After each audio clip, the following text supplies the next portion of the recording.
오늘은 2019년도 마지막 주일입니다. 사람의 이 수명을 책의 분량으로 생각해 보면 100페이지도 안 되는 짧은 우리 생애에 또 2019년이라는 또 한 페이지를 각자 인생의 뒷장으로 넘겨야 할 시간이 가까워 옵니다. 오늘이 금년의 마지막 주일이라고 할 때 우리가 사용하는 이 마지막이라는 단어를 통해서 우리 각자의 인생도 하나님 앞에서 마지막이 있다는 것을 인식하고 우리에게 주어진 매 순간을 후회 없이 앞으로도 살아가기를 바라는 마음이 간절합니다.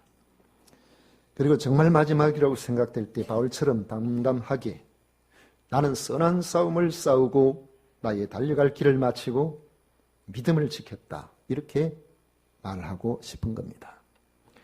이런 삶을 살았기 때문에 바울은 이제 후로는 나를 위하여 의의 면류관이 예비되었다. 이렇게 자신 있는 확신의 말을 하고 있음을 보게 됩니다. 바울이 나는 선한 싸움을 싸우고 나의 달려갈 길을 마치고 믿음을 지켰다는 이 선언이 우리가 지난 금년 한 해를 돌아보고 또 2020년 새해를 앞둔 우리 모두에게 아주 강력한 도전이 되시기를 축원합니다. 첫째로 바울처럼 의의 면류관을 받을 생각하면서 우리가 살아야 하겠다는 겁니다. 바울은 디모데를 훈계하면서 1절 말씀에 보면 이렇게 말합니다. 하나님 앞과 살아있는 자와 죽은 자를 심판하실 그리스도 예수 앞에서 그가 나타나실 것과 그의 나라를 두고 엄히 명하노니 했습니다. 바울은 디모데에게 엄히 명하노니 이렇게 아주 강력한 권고를 하고 있는데 디모데야 너는 하나님 앞에서 살아야 한다. 살아있는 자와 죽은 자를 심판하실 그리스도 예수님 앞에서 살아야 한다. 반드시 다시 오실 재림의 주 그리스도와 그의 뜻대로 사는 자만이 들어가게 되는 하나님의 나라를 앞에 두고 내가 너한테 명령한다. 이렇게 이야기합니다.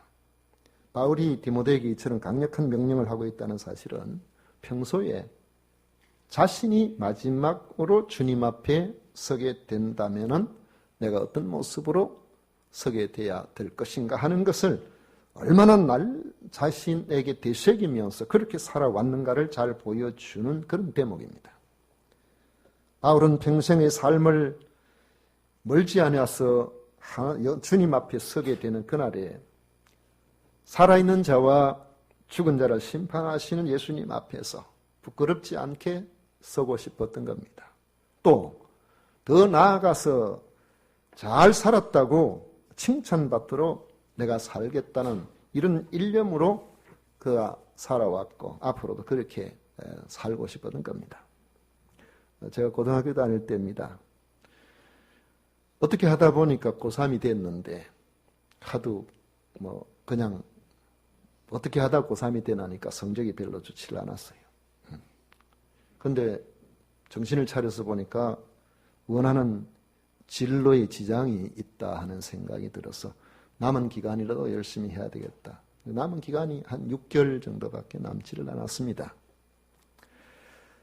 그래서 하나님 앞에 기도하기 시작했습니다. 아침에 기도하고 저녁에 기도하고 하나님 앞에 붙들고 기도하고 그리고는 시간을 쪼개서 제가 시간을 쪼개서 하니까 여러분들 시간 쪼개는 게 뭔가 아마 궁금하신 분이 계시고 그것을 아마 시간을 허투루 보내지 않으려고 하는 그런 노력이다 이렇게 생각하시는 분은 있겠지만은 정말 시간을 쪼갰어요. 30분 단위로. 계속 왜냐하면 장시간 집중하기 어려워서 30분 단위로 국어 30분 보고 영어 30분 보고 수학 30분 보고 다시 국어 30분 보고 그래도 게을러질 것 같아가지고 졸업식을 상상해 봤습니다. 졸업식 날에 주 야간, 그때는 학생이 얼마나 많았는지 3,000명이 됐어요. 한 학년에 한 500명씩 됐는데 이게 주야 이러니까 1,000명씩 3,000명인데 그러니까 실내에서는 아예 졸업식을 하지도 못하고 추운 날이라도 바깥에서 해야 되는데 축하하러 오는 가족들까지 합하면 얼마나 많습니까? 그 많은 사람들이 지켜보는 운동장에서 단상에 올라가서 내가 상을 대표로 받고 싶다 하는 그 모습, 상 받는 모습을 그려봤습니다. 나태해질 때마다 그걸 상상하면서 나태해질 때마다 그걸 생각해보니까 가슴이 두근두근하고 그래가지고 나태해질 수가 없었어요. 최선을 다해서 자고 지금 생각해도 그때 6개월은 정말 열심히 한 것 같아요. 우리 인생에게도 졸업식이 있습니다. 여러분들 표정을 보니까 그래서 어떻게 됐다는 말이냐고 그걸 궁금해 하시는 것 같은데 못 올라갔습니다. 우리 인생에 졸업식이 있는데 그날에 어떤 이는 수많은 신앙의 선배들과 천군 천사들의 환호를 받으며 주님 앞에서 상을 받게 될 것입니다. 히브리서 기자는 그날을 위해 예수님을 바라보고 달려가는 성도의 모습을 그리고 있습니다. 히브리서 12장 1절 2절에 보면 이름으로 우리에게 구름같이 둘러싼 헛다한 증인들이 있으니 모든 무거운 것과 얽매기 쉬운 죄를 벗어버리고 인내로서 우리 앞에 당한 경주를 하며 믿음의 주요 또 온전하게 하시는 이 예수를 바라보자 했습니다. 바울은 날마다 주님 앞에서 이런 날을 상상하며 산 것 같아요. 우리는 반드시 주님 앞에 서야 할 날이 옵니다. 그날 바울처럼 주님 앞에서 서서 주님으로부터 참으로 수고했다. 너는 나를 위해서 평생 동안 참으로 선한 싸움을 잘 싸웠구나. 너는 믿음을 지켰구나. 이렇게 위로를 받으면서 의의 멸관을 받을 자신의 모습을 아마 상상했을 것 같습니다. 우리도 바울처럼 바로 그런 상상을 하면서 우리에게 주어진 매 순간에 우리에게 주어진 삶 속에서 주님으로부터 받을 그 칭찬을 생각하면서 그렇게 살아가기를 원하는 겁니다. 두 번째로는 바울처럼 선한 싸움을 싸우며 살기를 원합니다. 세상에서 상을 받는 것도 기쁜 일이지만은 아무리 대단한 상도 세월이 지나면은 다 잊혀져 버립니다. 과거에 우리 교회에 국가대표 했던 분이 한 분 있었는데 그 가정에 가니까 메달이 얼마나 많은지요. 입구에 들어가니까 메달이 한쪽을 장식하고 있어요. 그래서 그 중에 예쁜 메달 보면서 이거는 어디서 받았습니까? 모르겠는데요. 자기가 받아놓고도 자기도 모르는데 다른 사람은 어찌 압니까? 어디서 받았는지.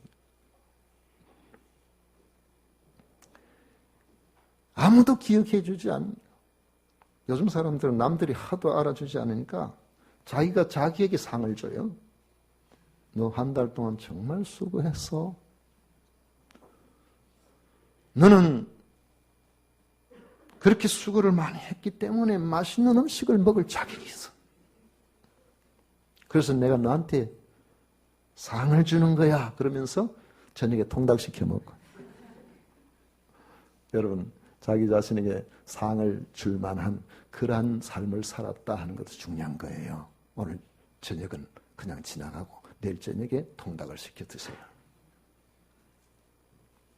상당히 괜찮아 보이는 생각입니다. 그런데 주님 앞에서 받는 상은 남들이 알아주지 않아서 스스로에게 줄 그런 상이 아니고 주님은 우리의 수고를 반드시 알아주시고 기억해 주신다는 것입니다.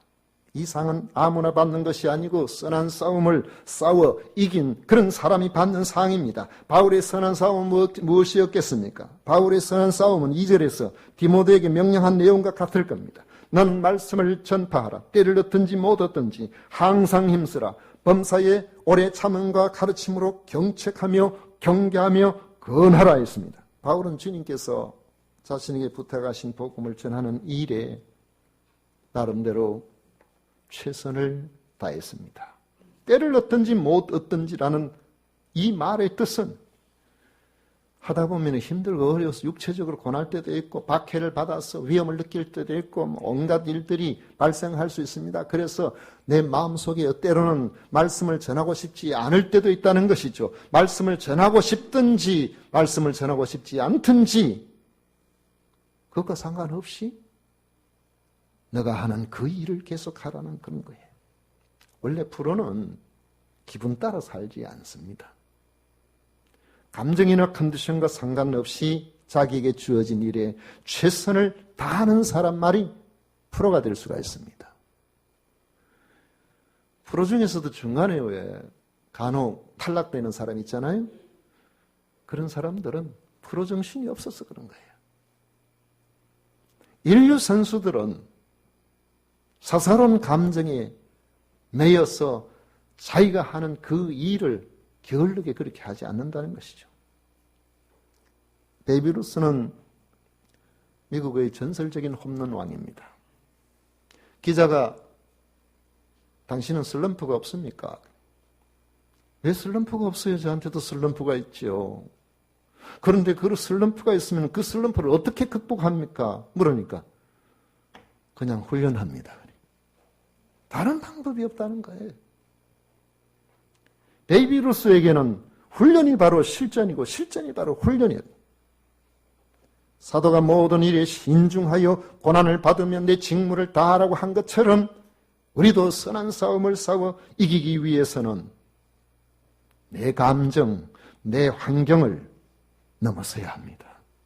때를 얻든지 못 얻든지 맡겨진 일에 최선을 다하게 될 때에 주님께서도 우리에게 네가 믿음을 지켰구나 그렇게 말씀해 주실 것입니다.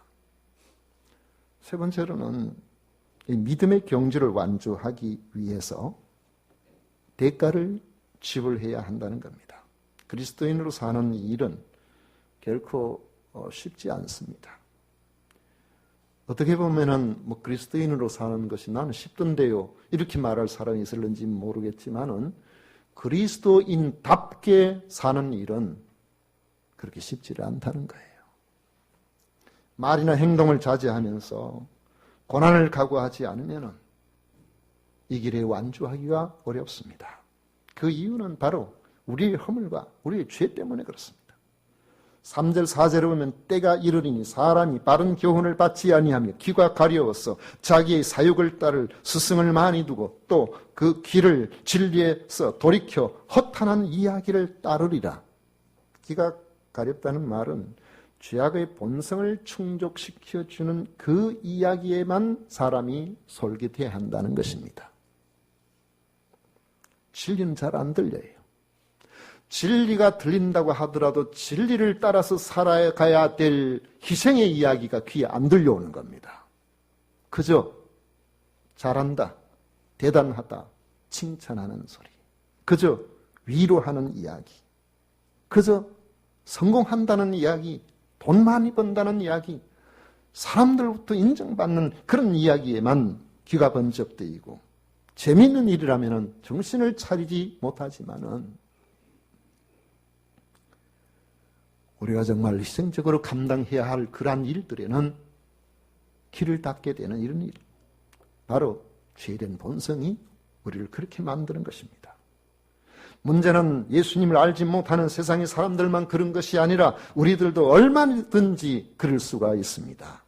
이런 시대에 당장에 살아가는 모습에서 재미있어 보이지 않고 당장에 내게 유익이 있어 보이지 않는 진리를 따르고 주님의 뜻을 따라 사는 그 일을 끝까지 완수하기 위해서는 고난을 각오하고 인내하려고 하지 않고서는 감당할 수가 없는 일입니다. 고난을 각오하고 인내하는 것을 우리는 헌신이라고 합니다. 이런 헌신의 특징은 고독하다는 거예요. 외로운 겁니다. 주님 때문에 남이 알아주지 않아도 고독할 수 있다는 사실을 알고 이것을 견딜 각오를 해야 우리가 지속적으로 선한 싸움을 싸울 수가 있는 것입니다. 15세기에 영국과 프랑스가 전쟁이 벌어졌을 때 영국이 프랑스를 침공해서 프랑스가 이제 영국 손아귀에 완전히 넘어가야 될 그런 상황에 빠졌을 때에 그 프랑스를 건져낸 사람 이름이 누구죠? 처녀인데 잔다르크. 그거 하나만 가지고도 여러분 어떻게 그렇게 잘하세요? 그런데 이 잔다르크가 영국군을 물리치기 위해서 그들이 진을 치고 있는 성벽을 넘어서려고 전진하려고 할 때에 그것이 너무너무 위험한 일이. 성 안에서 사정없이 이쪽을 향하여 화살을 쏘고 있는 이런 때에 그냥 무방비 상태로 당할 수밖에 없는 그런 상황. 그때 프랑스군의 장군이 이런 위험한 상황 속에 당신이 나를 따르라고 아무리 이야기하고 갔더라도 아무도 당신을 따라가지 않을 것입니다. 그때 잔다르크가 말했습니다. 나는 우리 프랑스군이 내 뒤에 따라오고 있는지를 보기 위해서 고개를 돌리지 않겠습니다. 그죠? 그 앞만 보고 가겠다는 겁니다. 그리스도인의 헌신은 다른 사람을 봐가면서 함께 더불어 손잡고 함께 더불어 가는 그런 헌신이 아닙니다. 다 같이 하는 것처럼 보이지만 사실은 주님만 바라보고 따라가야 진정한 헌신이 되는 것입니다. 그래서 고독할 수밖에 없는 거예요. 다른 사람이 알아주든지 알아주지 않든지 어떻게 해서든지 앞만 바라보고 나가야 됩니다. 바울도 얼마나 고독했겠습니까? 사람의 정이 얼마나 그리웠겠습니까? 그 감옥에 있을 때 편지 쓴 것을 보면 어서 속히 오너라 디모데야. 근데 딴 말 안 해도 너무 외롭다. 너 보고 싶다. 니 좀 보고 위로를 좀 받고 싶다.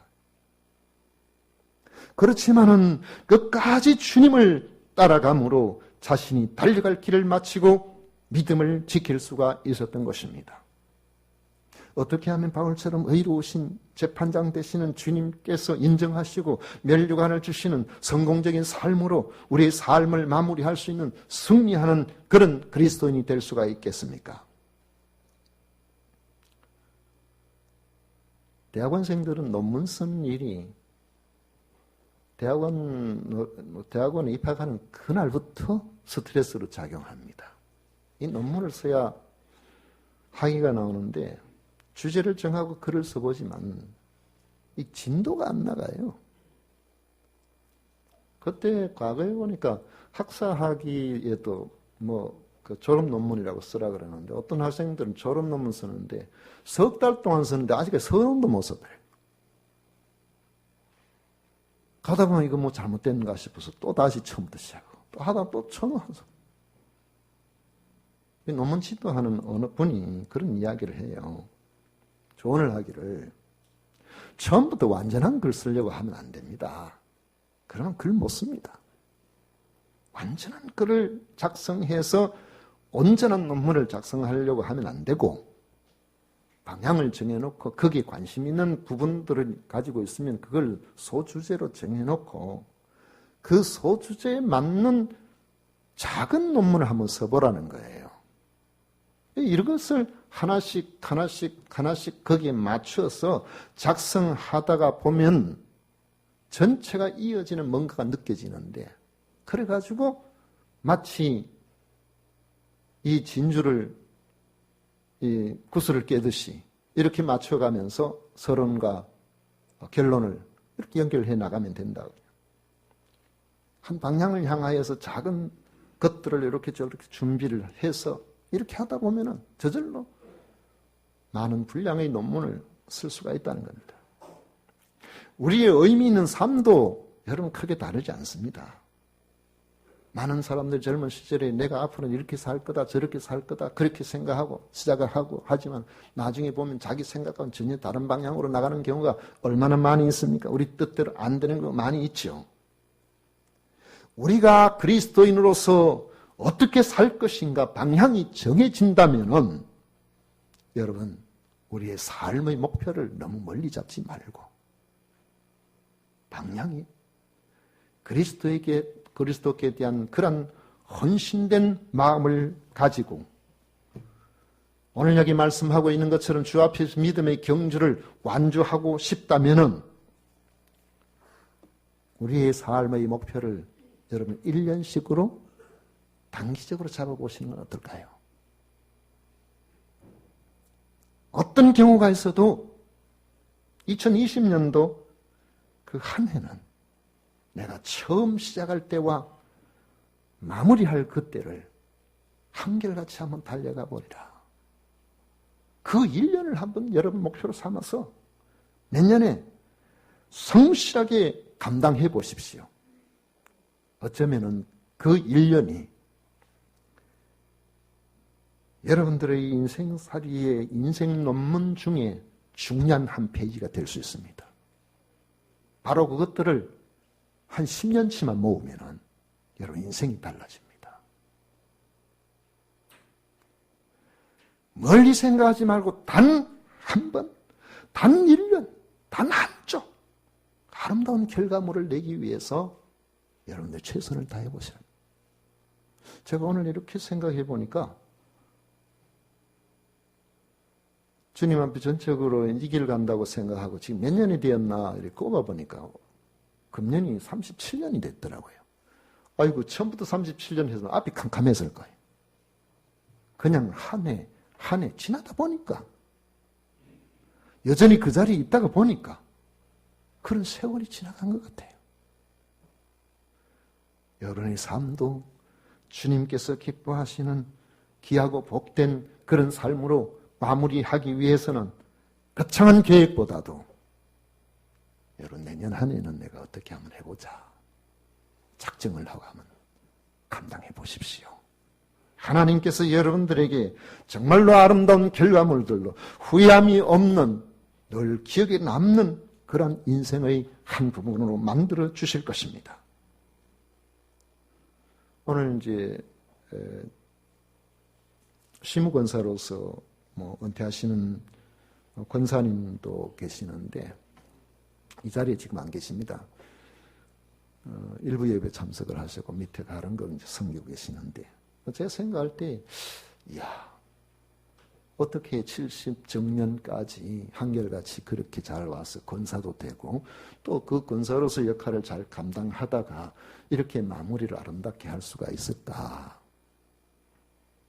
저는요 그 어떤 것보다도 완주했다는 그 지속성 그게 존경스럽습니다. 저는 이렇게 봅니다. 성가대에서 금년이 시작했다. 연말이도 그저 그 자리에 그게 제가 존경스러운 부분입니다. 그래서 3년이나 5년이나 10년 그 예사로 될 수 있는 일이 아니거든요. 그렇게 섬김의 삶이 우리 인생에 주어지게 될 때에 주님께서는 참 잘했구나. 끝까지 완주했구나. 우리에게 네가 믿음을 지켰구나. 그렇게 인정해 주시고 면류관을 주실 것입니다. 저도 그렇게 살고 싶어요. 여러분들도 그렇게 살기를 원합니다. 그런데 이 세월들을 저 먼 훗날로 생각하지 말고 제가 말씀을 드린 것처럼 내년 1년만 좀 그렇게 살아보세요.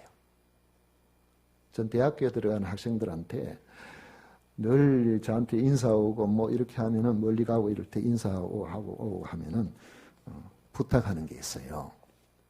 그 부탁이 야, 너 고등학교 3년 동안 공부하고 그렇게 한다고 해서 정말 열심히 한다고 수고 많았다. 정말 열심히. 그래가지고 이제 대학을 들어가게 됐는데 대학 들어가면서 너 놀고 싶지? 물어봐요. 좀 쉬고 싶지? 그래서 제가 부탁 하나 할게. 그 부탁이 뭐냐? 이왕 지금까지 열심히 했으니까 대학교 들어가면은 2학기 때부터 놀아라. 1학기는 놀지 말고 무조건 최선을 다해라. 그리고 2학기부터 놀아 그래. 1학기를 마치고 이제 시험 다 치고 오는데 공부 열심히 했나? 열심히 했습니다. 우리 반에서 성적이 제가 제일 좋았습니다. 여러분 2학기는 놀라고 해도 안 놀더라고. 이게 4년 내에 안 노는 거예요. 나중에 보니까 들어갈 때 수석은 아니지. 1학기 때 수석이 4학기 마칠 때까지 수석해. 승리를 경험해보고 뭔가를 해보니까 가능한 거예요. 제가 왜 1년을 열심히 해보라고 하느냐 하면 우리 그리스도인으로 사는 삶의 보람이 그 1년 동안에 최선을 다하면 결판 나는 겁니다. 그 다음에도 그 지속성이 또 1년간 이어지고 이어지는 것이 우리 인생의 페이지를 펼쳐나가는 한 방식이라는 것을 기억하십시오. 우리는 각자의 삶을 마치면 주님 앞에 각각 서게 될 것입니다. 그날 바울처럼 선한 싸움을 싸우고 나의 달려갈 길을 마치고 믿음을 지켰다고 고백할 수 있도록 내년 한 해를 기대해 보십시다. 내년 한 해에 우리 각자에게 맡겨진 그 일에 최선을 다해서 잘 감당함으로 주님으로부터 칭찬받는 그 한 페이지가 여러분의 일생의 이어짐으로 말미암아 마지막에 참된 인정을 받는 우리 모두가 되시기를 주의 이름으로 간절히 부탁을 드립니다.